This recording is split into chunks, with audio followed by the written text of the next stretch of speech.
क्या बेनिफिट्स आपको लगते हैं जो इंडस्ट्रियल ट्रेनिंग के होते हैं? सो इंडस्ट्रियल ट्रेनिंग के लिए if I am not wrong Institute of chartered accountants of India ने 15,000 रुपये महीना मिनिमम रखा हुआ है। Yes. I have personally seen and met people जिनको लाख लाख रुपए महीने की भी जो है वो स्टाइपेंड मिल रही है पर मंथ।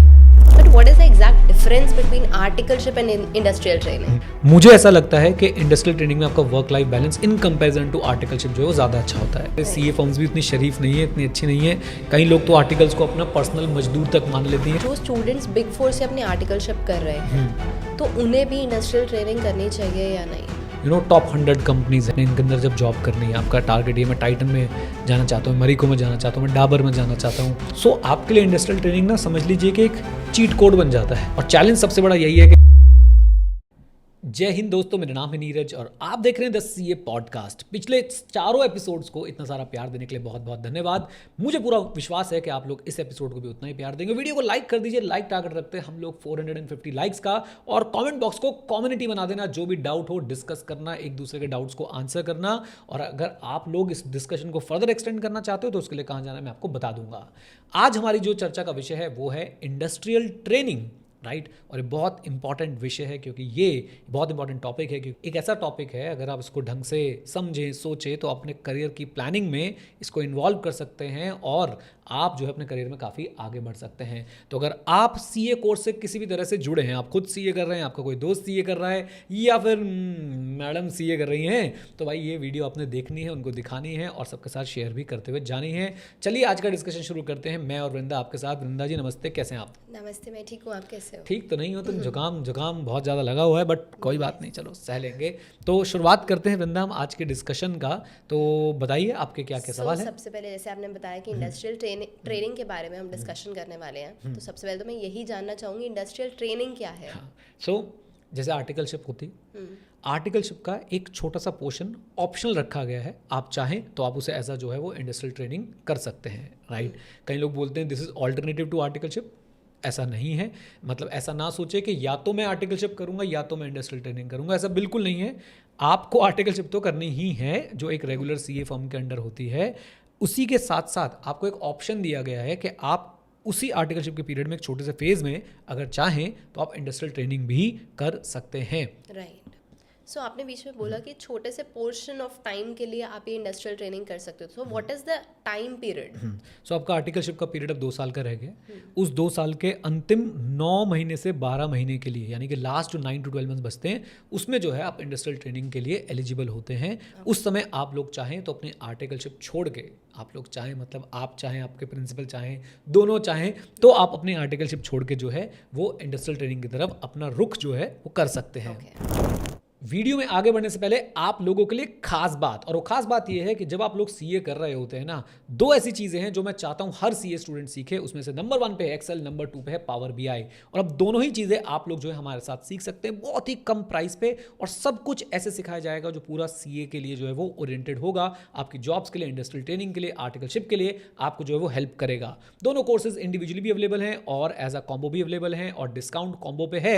उसके ऊपर भी अगर आप लोग डिस्काउंट लेना चाहते हैं तो आप लोग कोड यूज कर सकते हैं Feb26 FEB26 Feb26 and you will get 26% off on the price, right? तो जाइए जल्दी से skill91.com पे और एनरोल कर लीजिए अपने आप को एक्सेल और पावर बीआई के कोर्सेज के अंदर और शुरू कर दीजिए अपनी लर्निंग की जर्नी। वहाँ पे और भी बहुत सारे कोर्सेज हैं, उन्हें भी आप लोग चेकआउट कर सकते हैं। सो आपने ये तो बता दिया इंडस्ट्रियल ट्रेनिंग क्या है और कितने टाइम पीरियड के लिए होती है, but what is the exact difference between articleship and industrial training? बस मेरे को भगवान जुकाम से बचाए, बाकी कुछ भी हो जाए, क्योंकि जुकाम में जो हिमेश रेशमिया जैसी आवाज़ आती है ना, ओए होए। एनीवेज, तो डिफरेंस क्या है एक ट्रेडिशनल आर्टिकलशिप में और इंडस्ट्रियल ट्रेनिंग में? मैं ना इसको ऐसे समझाना चाहूँगा कि बिल्कुल अगर मैं बिल्कुल देसी तरीके समझाऊँ तो सीए फर्म में आप क्या करते हो, आप एक सीए फर्म के अंदर काम कर रहे होते हो। आपका जो काम है वो क्लाइंट बेस्ड होता है, राइट। यानी कि कोई कंपनी है, उसको अपनी अकाउंटिंग करवानी है, किसी को अपनी आईटीआर फाइल करानी है, किसी को अपने इंटरनल कंट्रोल्स पे कोई ओपिनियन चाहिए, किसी को अपने फाइनेंशियल स्टेटमेंट पे ओपिनियन चाहिए, तो वो सीए फर्म के पास होता है। और आप सीए फर्म में बैठे होते हो, आप क्लाइंट की बुक्स चेक करोगे, क्लाइंट की बुक्स बनाओगे, या जो भी एक ट्रेडिशनल सीए फर्म वाला काम होता है। जब आप इंडस्ट्रियल ट्रेनिंग करते हो तो आप एक कंपनी के साथ काम कर रहे हो, तो यानी कि आप क्लाइंट की तरफ चले गए हो, राइट। आप उनके अकाउंट्स पेबल डिपार्टमेंट में, अकाउंट्स रिसीवेबल डिपार्टमेंट में, या आप किसी ना किसी डिपार्टमेंट के अंदर जाके जो है वहाँ पे अपनी ट्रेनिंग जो है वो कर रहे होंगे। जनरली स्पीकिंग हम देखते हैं जो ट्रेडिशनल सी फर्म में जॉब्स होती हैं या आर्टिकलशिप होती है वो थोड़ा ऑडिट और टैक्स हैवी होती है, राइट। लेकिन इंडस्ट्रियल ट्रेनिंग की अगर बात करूँ तो वो फाइनेंस, बिजनेस, इवन आपको बिजनेस डेवलपमेंट से रिलेटेड भी चीज़ें जो है वो मिल सकती है, एनालिटिक्स, आपको ये सब चीज़ें देखने को मिलेंगी जो आपको सी फर्म में देखने को जनरली नहीं मिलती हैं, राइट। एंड देन मैं ये बोल सकता हूँ कि स्टाइपेंड एक बहुत बड़ा जो है वो डिफरेंस आ जाता है। सो इंडस्ट्रियल ट्रेनिंग के लिए if I am not wrong Institute of chartered accountants of India ने 15,000 रुपये महीना मिनिमम रखा हुआ है, right. And upper there is no limit. I have personally seen and met people जिनको लाख रुपए महीने की भी जो है वो स्टाइपेंड मिल रही है। 50,000 रुपये 2010-11 में मैं किसी को जानता था कि किसी को 50,000 रुपये की जो है वो स्टाइपेंड मिल रही थी पर मंथ। आई थिंक यहाँ पे तो सीए स्टूडेंट बिलीव नहीं करने यहाँ पे सीए स्टूडेंट जो है वो बिलीव नहीं करने वाले। तो ये बहुत बहुत बड़ा जो है वो डिफरेंस है, राइट। एंड एक खास बात पता है क्या है कि जब आप आर्टिकलशिप कर रहे होते हो ना, आप एक सीए फर्म में काम करते हो और आपके आसपास सब सीए वाले होते हैं। आपके सीनियर चार्टर्ड अकाउंटेंट है, आपके जूनियर भी आर्टिकल वाले आ गए हैं, आपके सीनियर जो सीए नहीं है वो भी कहीं ना कहीं फाइनल में होंगे अभी, यानी कि आपके चारों तरफ जो है वो सीए वाले लोग घूम रहे होते हैं जनरली स्पीकिंग। लेकिन इंडस्ट्रियल ट्रेनिंग में आपके आसपास एमबीएस भी हो सकते हैं, आपके आसपास सीएफएस भी हो सकते हैं। एंड शाउट आउट पिछले वाली वीडियो को, अगर आपने सीए वर्सेस एमबी वाली वीडियो नहीं देखी है तो जाके देख के आइए, राइट। तो आपके पास जो है वो डिफरेंट प्रोफेशन से रिलेटेड डिफरेंट लोग जो है वो वहाँ पे आपको मिलते हैं। एंड इससे आपका सोचने समझने का तरीका जो है बिल्कुल बदल जाता है, आपको एक नया तरह का जो है वो एक्सपोजर मिल रहा होता है, राइट। सो आपने एक बहुत ही अच्छा सा बेनिफिट बताया कि स्टाइपेंड बढ़ जाता है, जो आर्टिकलशिप में शायद सीए स्टूडेंट्स को इतना नहीं मिल रहा होता है। तो और क्या बेनिफिट्स आपको लगते हैं जो इंडस्ट्रियल ट्रेनिंग के होते हैं? सो मुझे ऐसा लगता है कि देखो, अगर आप एक सीए हो और आपने आगे जॉब लाइफ में ही जाना है, राइट, और आप टारगेट कर रहे हो कि आप अच्छी कंपनीज़ के अंदर जॉब करो। जब मैं अच्छी कंपनीज़ बोलता हूँ मतलब जो टॉप 100 कंपनीज़ हैं, लिस्टेड कंपनीज़ हैं, आपने इनके अंदर जब जॉब करनी है, आपका टारगेट ये मैं टाइटन में जाना चाहता हूँ, मरीको में जाना चाहता हूँ, मैं डाबर में जाना चाहता हूँ, राइट, या आप और बड़ी कंसल्टिंग फर्म्स के अंदर जाना चाहते हैं, मैं बीसीजी में जाना चाहता हूँ, या और बड़े इन्वेस्टमेंट बैंक्स के अंदर जाना चाहते हैं, राइट। सो आपके लिए इंडस्ट्रियल ट्रेनिंग ना समझ लीजिए कि एक चीट कोड बन जाता है, राइट। क्योंकि आप कंपेयर कीजिए एक व्यक्ति को जिसने आर्टिकलशिप करी है, अभी मैं बिग 4 और स्मॉल फर्म्स और मीडियम फर्म्स के उस पर फाइट नहीं कर रहा हूँ, जनरली जिसने आर्टिकलशिप करी है ऑडिट में, राइट, वर्सेस एक कैंडिडेट है जिसने आर्टिकलशिप करी है ऑडिट में और उसने इंडस्ट्रियल ट्रेनिंग भी करी हुई है, राइट। और उसने मान लीजिए इन्वेस्टमेंट बैंकिंग में ही जो है वो एक अच्छे इन्वेस्टमेंट बैंकर के साथ ही जो है इंडस्ट्रियल ट्रेनिंग करी हुई है, राइट, या एक अच्छे आईटीसी जैसी कंपनी के साथ, एयरटेल जैसी कंपनी के साथ, ऐसी जगहों पे जो उसने इंडस्ट्रियल ट्रेनिंग करी हुई, वर्ल्ड बैंक के साथ इंडस्ट्रियल ट्रेनिंग करी हुई है। Even one of my student ने जो अपनी इंडस्ट्रियल ट्रेनिंग है वो करी थी माइक्रोसॉफ्ट के साथ, राइट। तो आपने जब ऐसी कंपनीज के साथ अपनी इंडस्ट्रियल ट्रेनिंग कर रखी होती है तो कॉर्पोरेट्स में जॉब पाना वो कंपैरेटिवली आसान हो जाता है, राइट। आपके अपने रिज्यूमे के बारे में सोचिए कि वहाँ पे जब लिखा होगा industrial training for 12 months with Microsoft, with world bank, with ITC, with Airtel, with JP Morgan, तो आप समझिए कि आपका जो है वो रिज्यूमे में वेट जो है वो कितना बढ़ जाएगा। तो डेफिनेटली आपको प्लेसमेंट के टाइम पे, जॉब्स के टाइम पे एक एडेड एडवांटेज रहता है। एक तो स्टाइपेंड हो गया, एक ये एडेड एडवांटेज हो गया, प्लस आप ये देखिए कि अब आप, जैसे मैंने बोला था कि आपका एक्सपोजर डिफरेंट लोगों के साथ आता है, आपकी नेटवर्किंग किसके साथ हो रही है वहाँ पे, राइट। आपकी नेटवर्किंग जो है मुझे लगता है कि ऐसे लोगों के साथ हो रही है जो आगे चल के लीडर्स बनने वाले हैं, जो करंट लीडर्स हैं, और वो भी आपके लिए काफ़ी एडेड एडवांटेज जो है वो रहता है इंडस्ट्रियल ट्रेनिंग का, राइट। आप इसको ऐसे भी समझ सकते हैं कि कैंपस प्लेसमेंट्स जब होती हैं तो भी इंडस्ट्रियल ट्रेनिंग वाले कैंडिडेट्स को जो है वो एक अपर हैंड जो है वो रहता है, उनकी शॉर्ट लिस्टिंग के चांसेस भी जो हैं वो ज़्यादा होते हैं, और साथ साथ में उनको पैकेजेस भी जो हैं वो ज़्यादा मिलते हैं, राइट। तो आप ये देख रहे हो कि अगर आपको जॉब मार्केट में जाना है तो इंडस्ट्रियल ट्रेनिंग ना आपकी शुरू से ही जो है वो प्लान में होनी चाहिए कि मुझे इंडस्ट्रियल ट्रेनिंग करनी है। उससे आपको एटलीस्ट जॉब मार्केट में हमेशा जो है वो अपर हैंड रहने वाला है, राइट।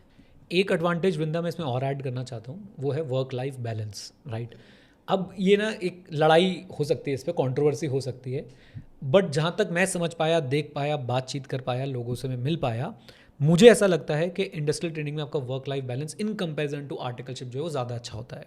ऑब्वियसली ये फर्म टू फर्म मैटर करने वाला है, आप किस फर्म में, मैं किस फर्म में हूँ, आप किस कंपनी में, मैं किस कंपनी में हूँ, बट अगर हम एक जनरल स्टेटमेंट बोलने की कोशिश करें तो इंडस्ट्रियल ट्रेनिंग में आप थोड़ा रिलैक्स्ड माहौल में काम कर रहे होते हैं वर्सेस आर्टिकलशिप, जहाँ पे आप थोड़ा सा जो है एक प्रेशर आपके ऊपर, कभी कभी आपकी फर्म अगर सही नहीं है तो आपके ऊपर एक अननेसेसरी प्रेशर जो है वो बना रहता है काम को लेके। राइट।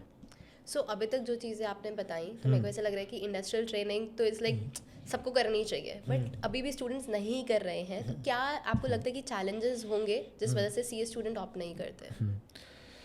सबसे बड़ा चैलेंज पता है क्या है? सबसे बड़ा चैलेंज ये है अवेयरनेस। एंड ये मैं कब से देखता हुआ आ रहा हूँ, जून 2011 में मैंने पहली बार institute of chartered accountants of India के विश्वास नगर वाले जो उनका जो प्रेमाइसेस है उसके ऑडिटोरियम में मैंने एक ओरिएंटेशन सेशन लिया था। और आई वॉज सरप्राइज्ड कि लोगों को इंडस्ट्रियल ट्रेनिंग के बारे में पता ही नहीं था। बच्चों को इंडस्ट्रियल ट्रेनिंग, सेकॉन्डमेंट, ये सारी चीज़ों के बारे में पता ही नहीं था, राइट? वो अपनी मस्ती में मस्त हैं। So number 1 challenge is awareness. पता ही नहीं कि ये होती है, और पता है जब तक पता चलता है तब तक बहुत डिले हो चुका होता है, क्योंकि अब आर्टिकलशिप आपके 2 साल की है, राइट? दूसरा चैलेंज भी इसमें कनेक्ट करूंगा मैं, लेकिन पहला यही है कि अवेयरनेस नहीं है और you don't know what you don't know, and the problem is you don't want to know, right? तो आपको सबसे पहले तो भाई अपने कोर्स के बारे में पता होना चाहिए ना। मेरे कोर्स में ये एक ऑप्शन है मेरे पास कि मैं अपनी आर्टिकलशिप के दौरान लास्ट के 9 महीने 12 महीने जो है वो एक अलग तरह का एक्सपोजर भी ले सकता हूँ। खैर, मैं ये ज़रूर ऐड ऑन करूँगा कि उस समय 2011 में जो हालात थे और आज जो हालात है उसमें ऑब्वियसली थोड़ा सा तो चेंज आया because of the social media, LinkedIn and in सब जगहों पे इसके बारे में खुल के बात होने लग गई है। डिफरेंट वेबसाइट्स हैं जो इस पर बातचीत कर रही है, लेकिन पहले इस पर कोई बात नहीं करता था। और मैं इस पर 2011 से जो चर्चा करता हुआ आ रहा हूँ, उस समय पे भी लोगों ने खूब इंडस्ट्रियल ट्रेनिंग करी है, राइट? अब मैंने इंडस्ट्रियल ट्रेनिंग नहीं करी है क्योंकि मेरा इंटरेस्ट ही नहीं था। मेरा इंटरेस्ट शुरू से जो है वो कोचिंग और पढ़ाने के अंदर था, तो मैंने उसके लिए जो ट्रेनिंग हो सकती थी मैंने करी है, राइट? अच्छा, नाउ द सेकेंड चैलेंज जो है वो है getting an approval from your existing CA firm जिसके अंदर आप लोग जो है वो आर्टिकलशिप कर रहे हैं। You can say no objection certificate, right? जो है वो प्रिंसिपल से लेना थोड़ा सा मुश्किल हो जाता है, राइट? और वो मुश्किल क्यों हो जाता है? क्योंकि आर्टिकलशिप के ना अपनी प्रॉब्लम्स हैं। हर सीए फर्म बेकार नहीं, मैं तो एक बात हमेशा बोलता हूँ, हर सीए बेकार नहीं, हर डॉक्टर बेकार नहीं है, लेकिन सारे सीए अच्छे नहीं है, सारे डॉक्टर अच्छे नहीं है। ऐसे सारे सीए फर्म्स भी इतनी शरीफ नहीं है, इतनी अच्छी नहीं है। कई लोग तो आर्टिकल्स को अपना पर्सनल मजदूर तक मान लेती हैं। कई इस पर वीडियोज़ और आपको आर्टिकल्स और राइटअप्स देखने को मिल जाएंगे जहाँ पे सीए स्टूडेंट्स को एक्चुअली में एक्सप्लॉइट किया जाता है आर्टिकलशिप के नाम पे। ना स्टाइपेंड दी जाती है, ना ही जो है उनको वो रिस्पेक्ट दी जाती है, ना ही काम सिखाया जाता है। एनीवेज, इन चीज़ों को साइड में रखते हैं। सो आपका प्रिंसिपल आपको अप्रूवल दे ना दे, ये एक बड़ा चैलेंज हो सकता है। और आई थिंक इन दोनों चैलेंज के अलावा कई बार सीए स्टूडेंट शायद ऐसा भी सोचते हैं कि हमारी पढ़ाई नहीं हो पाएगी, हमें टाइम जो है वो ज़्यादा लग जाएगा। तो उसका तो सॉल्यूशन मैंने आपको बताया ही है कि मुझे पर्सनली अगर मैं जनरल लेवल पे बोलूँ वृंदा, तो मुझे ऐसा लगता है कि आपके इंडस्ट्रियल ट्रेनिंग में आपको नंबर ऑफ वर्किंग आवर्स जो है वो कंपैरेटिवली कम लगाने पड़ेंगे when you compare it with articleship, right? और वैसे भी स्ट्रक्चर चेंज हो गया, आपको 6 महीने मिलते हैं तैयारी के लिए डेडिकेटेड, राइट? आप क्लासेस तो साथ साथ कर ही सकते हो 2 साल के अंदर, चाहे आर्टिकलशिप हो चाहे इंडस्ट्रियल ट्रेनिंग हो। सो लास्ट वाला एक्सक्यूज़ है। पहले वाला आपकी मैं बोलूँगा कि स्टुपिडिटी, आपके पास अवेयरनेस नहीं अपने कोर्स को लेके, और बीच वाला एक चैलेंज है, राइट? तो हमारे पास एक स्टुपिडिटी, एक एक्सक्यूज़ और एक चैलेंज है। और चैलेंज सबसे बड़ा यही है कि भाई अगर आपके प्रिंसिपल आपको अप्रूवल दे दें तो आपकी जो है वो बात बन सकती है, आप जो है इंडस्ट्रियल ट्रेनिंग आराम से कर सकते हैं, प्रोवाइडेड आपके पास अवेयरनेस हो एंड आप एक्सक्यूजेज ना बनाएं, राइट? सो आई थिंक एक और चीज़ जो मेरे को लगता है इसके अंदर कि विलिंगनेस भी होनी चाहिए। मतलब स्टूडेंट्स ना यहाँ पे मेरे को लगता है एक गड़बड़ करते हैं कि अरे अभी तो आर्टिकलशिप ढूंढ लिया, इतना एफर्ट मारा है, अब पूरा स्क्रैच से फिर से काम किया जाए कि इंडस्ट्रियल ट्रेनिंग ढूंढने के लिए। सो वो it's a effort, like heavy process, right? तो डेफिनेटली ये भी एक रीज़न जो है वो हो सकता है, और इसको बहुत कम लोग जो है वो एक्सेप्ट करेंगे कि ये रीज़न है जिसकी वजह से हम लोग जो है वो इंडस्ट्रियल ट्रेनिंग नहीं कर रहे हैं। सो एक चीज़ मैं आपसे पूछना चाहूँगी कि जो स्टूडेंट्स बिग 4 से अपनी आर्टिकलशिप कर रहे हैं तो उन्हें भी इंडस्ट्रियल ट्रेनिंग करनी चाहिए या नहीं? ओके, सो देखो यार, बिग 4 ना एक आपको ब्रांड वैल्यू तो देता है, ठीक है? अब प्लीज़ यार मुझसे इस पर लड़ना मत, मुझे कमेंट्स मत बोलना कि बिग 4 करते रहते। तो मैं नहीं करता बिग फोर। मैं तो आपको सच्चाई बता रहा हूँ। आपको अच्छी लगती है कि बुरी लगती है वो आपकी मर्जी है। बिग 4 आपको एक ब्रांड वैल्यू तो देता है फॉर श्योर, राइट? अब जब आप इंडस्ट्रियल ट्रेनिंग के लिए जा रहे हो सकता है आपको उससे बड़ी ब्रांड वैल्यू मिले, हो सकता है आपको उससे छोटी ब्रांड वैल्यू मिले। So number 1, you should be ready कि अगर आपको छोटी ब्रांड वैल्यू मिल रही है तो whether you are mentally ready और नॉट, राइट। बड़ी ब्रांड वैल्यू मिल रही है, ऑब्वियसली माइक्रोसॉफ्ट आपको ऑफर कर रहा है, मेटा ऑफर कर रहा है, आई होप गूगल भी ऑफर करे, राइट। मुझे पता नहीं गूगल में इंडस्ट्रियल ट्रेनिंग होती है नहीं होती, बट लेट अस से अगर गूगल ऑफर कर रहा है आपको इंडस्ट्रियल ट्रेनिंग और ऐसे बड़े ब्रांड्स आपको जो है वो इंडस्ट्रियल ट्रेनिंग की अपॉर्चुनिटी दे रहे हैं, तो वाई नॉट। ओके, एक चीज़ और मैं बोलूँगा कि मानो या ना मानो, बिग फोर जितना अच्छा ऊपर से दिखता है उतना भाई अंदर से गड़बड़ भी होगा ही।